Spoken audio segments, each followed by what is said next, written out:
So you're tired. Not like I stayed up late watching one more episode tired. Like bone-deep existentially drained tired. The kind of tired where your alarm goes off, and you genuinely consider quitting society. You slept 8 hours and you're still exhausted. You had a coffee and you're still exhausted. You had 2 coffees and now you're just exhausted but faster. You tell yourself you'll go to bed early tonight and then at 11 p.m. your brain decides it's the perfect time too. Remember that weird thing you said in 7th grade, and now you're up till 2 a.m. staring at the ceiling like it owes you money. The crazy part is you've tried everything. You Googled why am I always tired and you got the same useless advice from 7 different websites that all copied each other. Sleep more, drink water, exercise, reduce stress, eat a balanced diet. While groundbreaking, I had no idea that sleeping would make me less tired.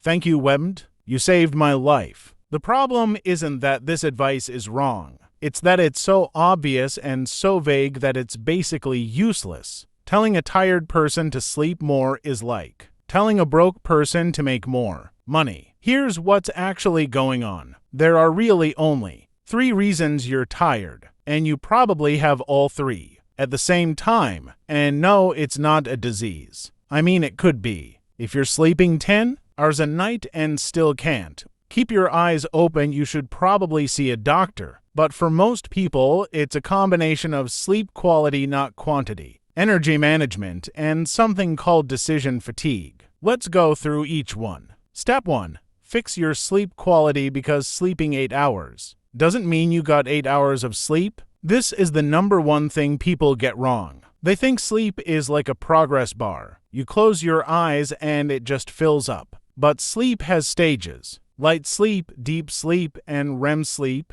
Deep sleep is the one that actually recharges you. REM is the one that makes you dream about showing up to school in your underwear. And light sleep is basically your body pretending to be asleep while your brain scrolls through its own version of TikTok. If you're spending most of the night in light sleep, you'll wake up feeling like you didn't sleep at all, even if you were technically unconscious for 8 hours. So the question isn't are you sleeping enough? The question is, are you sleeping well? 3 things destroy your sleep quality. 1. Looking at your phone before bed. The blue light tells your brain it's still daytime, and even if you use night mode, all the content you're consuming is keeping your brain wired. Your brain can't go from watching a Mr. Beast video to deep sleep in 5 minutes. It's not a light switch. It's more like an oven. You have to let it cool down. 2.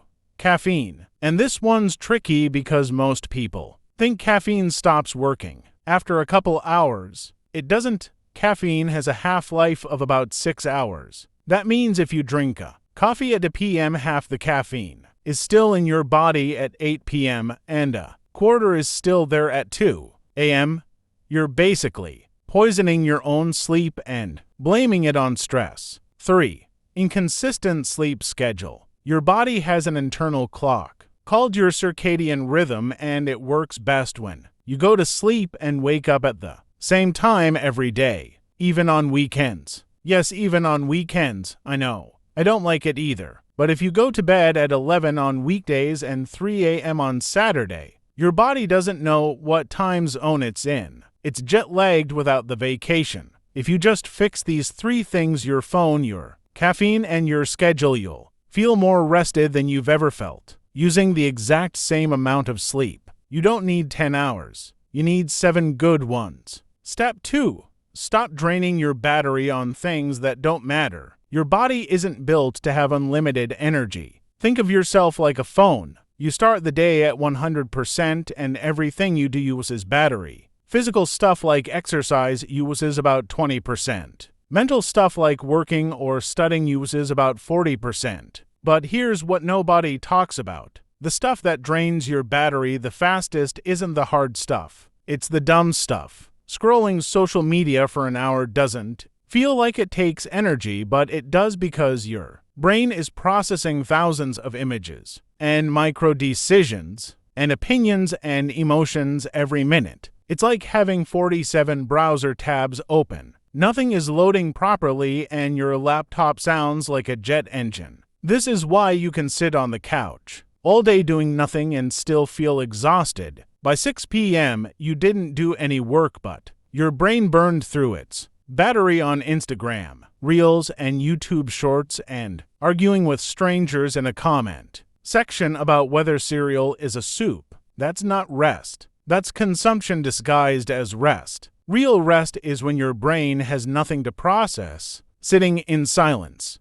going for a walk without headphones, staring out a window like a dog. These sound boring, and that's exactly the point. Your brain needs to be bored sometimes. That's how it recharges. If you never let your brain be bored, it never turns off, which means you never actually rest, which means you're always tired. Step 3. Eliminate decision fatigue. This one sounds fake, but it's probably the biggest energy drain in your life. Decision fatigue is when your brain gets tired from making too many choices throughout the day, and you make way more decisions than you think. What should I wear today? What should I eat for breakfast? Should I reply to this text now or later? Should I take the highway or the side streets? Should I watch this video or that video? Each decision costs a tiny bit of energy. Individually, they're nothing. But by the end of the day, you've made like 35,000 decisions, and your brain is fried. This is why you can't decide what to eat for dinner. It's not that you're indecisive. It's that your brain literally ran out of decision juice. This is also why successful people famously wear the same thing every day. Mark Zuckerberg wears the same gray shirt.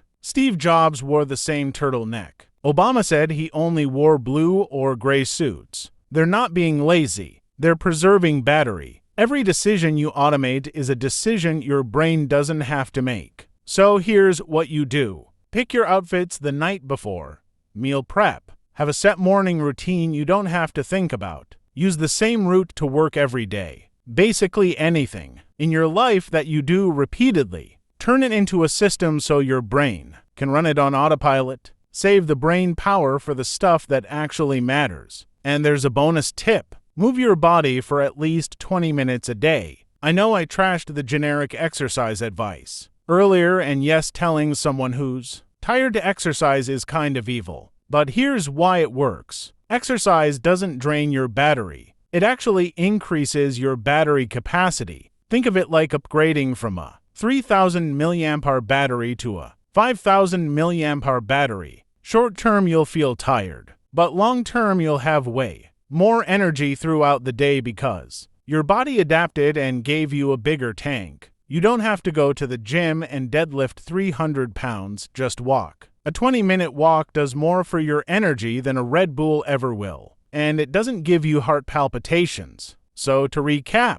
1. Fix your sleep quality, not quantity. Cut the phone screen and caffeine and keep a consistent schedule. To stop wasting your battery on brainless scrolling and let your brain be bored sometimes. 3. Automate the small decisions so your brain has juice left for the big ones. And move for 20 minutes a day to expand your total capacity. That's it. You don't need a supplement stack. You don't need a $200 mattress topper. You don't need to wake up at 4 a.m. and meditate in a cold shower. You just need to stop doing the 3 things that are draining you and start doing the one thing that charges you. Anyway, I'm collecting donations in the form of subscribes to fund the next video.